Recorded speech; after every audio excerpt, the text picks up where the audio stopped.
జింబాబ్వేతో T20 series అంటే ప్రతి ఒక్కరు ఏముంటుంది దీంట్లో వేస్ట్ చూడడం అనుకున్నారు. కానీ ఈ సిరీస్ తోనే మనకు 5 లాభాలు జరిగాయి టీమిండియాకు. అవి చెప్తే నమ్ముతారా మీరు? నమ్మడమే కాదు, షాక్ కూడా అవుతారు. తల నుంచి తోకకొచ్చినట్టు పైన నుంచి కిందికి వద్దాం, ఏమంటారు? మంచి ఐడియా కదా. ఫస్ట్ పాయింట్ 1 తో స్టార్ట్ చేద్దాం. Team India opening department. ఒక్క ఓపెనింగ్ స్లాట్ కి ఇంత కాంపిటీషనా?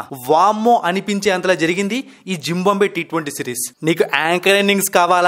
శుభ్మన్ గిల్ ఇరుకు. నీకు ఫాస్ట్ ఇన్నింగ్స్ కావాలా? అభిషేక్ శర్మ ఇరుకు. స్లోగా స్టార్ట్ చేసి ఫాస్ట్ గా ఎండ్ చేసే వాళ్ళు కావాలా? రుతురాజ్ గైక్వాడ్ ఇరుకు. అట్లుంది మన opening slots competition. So future కి డోకా లేదనమాట. ఎలాంటి వాళ్ళు కావాలన్నా మన దగ్గర రెడీగా ఉన్నారు. నాకు తెలుసు మీరేం ఆలోచిస్తున్నారో. యశస్వి జైస్వాల్ గురించి చెప్పలేదనే కదా. అతను ఫస్ట్ చాయిస్ ఓపెనర్ అండి బాబు. ఇక ప్రతి సిరీస్ లో అతను ఖచ్చితంగా టీంలో ఉంటాడు. ఇక సెకండ్ మనం స్పెషల్ గా ఒక ప్లేయర్ గురించి మాట్లాడాలి. ఆ ప్లేయర్ రుతురాజ్ గైక్వాడ్. మనోడి డిటర్మినేషన్ కు, మనోడి టాలెంట్ కు, మనోడి యాక్సలరేషన్ కు టేక్ ఏ బౌ అనాల్సిందే. అలాంటి రుతురాజ్ గైక్వాడ్ మన టీమిండియాకు దొరికాడు. చాలా స్పెషల్ బ్యాటింగ్ రుతురాజ్ గైక్వాడ్ ది. ఈ జింబాబ్వే T20 సిరీస్ లో second highest run scorer. And last T20 మనోడు ఆడలేదు, అది కూడా ఇక్కడ నోట్ చేసుకొని పెట్టుకోవాలి. ఏ టైంలో ఎలా ఆడాలో రుతురాజ్ గైక్వాడ్ కు అద్భుతంగా తెలుసు. 158.33 స్ట్రైక్ రేట్ తో 66.5 యావరేజ్ తో ఈ సిరీస్ ని ఎండ్ చేశాడు రుతురాజ్ గైక్వాడ్. అండ్ ఆల్రెడీ చెప్పాను చాలా స్పెషల్ బ్యాట్స్మెన్ అని చెప్పి. ఓపెనర్ గా ఆడగలడు, 1 డౌన్ గా ఆడగలడు, అలాగే 2 డౌన్ గా కూడా ఆడగలడు. నెక్స్ట్ ఇంకొంచెం కిందికి వచ్చాము అంటే థర్డ్ పాయింట్ రూపంలో మనకు వాషింగ్టన్ సుందర్ కనిపిస్తాడు. జడేజా T20 ఫార్మాట్ కు రిటైర్మెంట్ ప్రకటించాడు. జడేజాను రీప్లేస్ చేయడం అంత ఈజీ అయిన విషయం కాదు.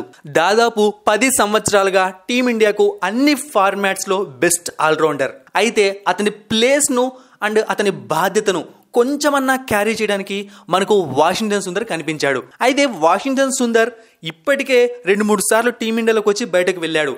ఇతని దగ్గర ఉన్న ప్రాబ్లం ఏంటి అంటే ఫిట్నెస్ ప్రాబ్లం. బట్ అదే మనం జడేజాను చూసాము అంటే చాలా అద్భుతమైన ఫిట్నెస్ తో సూపర్ ఫీల్డింగ్ చేస్తూ ఉంటాడు. బట్ ఈ జింబాబ్వే సిరీస్ లో వాషింగ్టన్ సుందర్ నుంచి మనకు ఒక మంచి ఆల్రౌండర్ అయితే కనిపించాడు, మరీ ముఖ్యంగా బౌలింగ్ లో. ఇక ఫోర్త్ పాయింట్ ముఖేష్ కుమార్. ఈ సిరీస్ లో మనం చూసుకున్నాము అంటే అందరి బౌలర్స్ కన్నా అంటే ఫాస్ట్ బౌలర్స్ గురించి మాట్లాడుతున్నాను, చాలా ఇంప్రెస్ చేసింది ముఖేష్ కుమార్. ప్రతి ఛాన్స్ లో కూడా అద్భుతంగా పర్ఫామ్ చేశాడు. మరి ముఖేష్ కుమార్ అద్భుతంగా పర్ఫామ్ చేస్తే ఏంటి మనకు వచ్చే యూజ్ అని మీకు డౌట్ రావచ్చు. చూసారంటే ప్రెసెంట్ జస్ప్రీత్ బుమ్రా ఎక్కువగా హ్యాండిల్ చేస్తున్నాడు టీమిండియా పేస్ డిపార్ట్మెంట్ ని. హ్యాండిల్ అని చెప్పకూడదు, అతనిపైన ఎక్కువగా డిపెండ్ అవుతోంది. అతనికి కొంచెం సెట్ అయినట్టు మనకు T20 వరల్డ్ కప్ లో హర్షదీప్ సింగ్ కనిపించాడు. సో ఇప్పుడు మళ్ళీ ముఖేష్ కుమార్ కూడా అలా సెట్ అయిపోతున్నట్టు ఉందన్నమాట. ఒకవేళ ఈ ముగ్గురు కన్సిస్టెంట్ గా పర్ఫామ్ చేస్తే ఇక టీమిండియా ఫాస్ట్ బౌలింగ్ డిపార్ట్మెంట్ ఎలా ఉంటుందో మీ ఊహలకి వదిలేస్తున్నా. ఇక ఇంకొకటి fifth point, last but not least. ఇదే ఏ టీం కైనా ఉండాల్సింది. అదే ప్రెజర్ సిచ్యువేషన్స్ ని హ్యాండిల్ చేసుకోవడం, వాటిని ఓవర్కమ్ చేయడం. ఏ బొంగులో జింబాబ్వే సిరీస్, ఇక్కడ ప్రెజర్ ఎక్కడ ఉంది అనుకుంటారా? ఫస్ట్ T20 మనం ఓడిపోయాం, జింబాబ్వేతో ఓడిపోయాం. అయితే దీనికి కారణం కూడా నేను ఆల్రెడీ చెప్పాను, మన వాళ్ళ ఓవర్ కాన్ఫిడెన్స్ అనమాట. బట్ వెళ్ళిన వాళ్ళందరూ కూడా ఇన్ఎక్స్పీరియన్స్డ్ ప్లేయర్స్. ఒక శుభ్మన్ గిల్ పక్కన పెడితే మిగతా వాళ్ళందరూ చాలా తక్కువ ఎక్స్పీరియన్స్ ఉన్న వాళ్ళు. ఇక సంజు శాంసన్ థర్డ్ T20 నుంచి వచ్చాడు.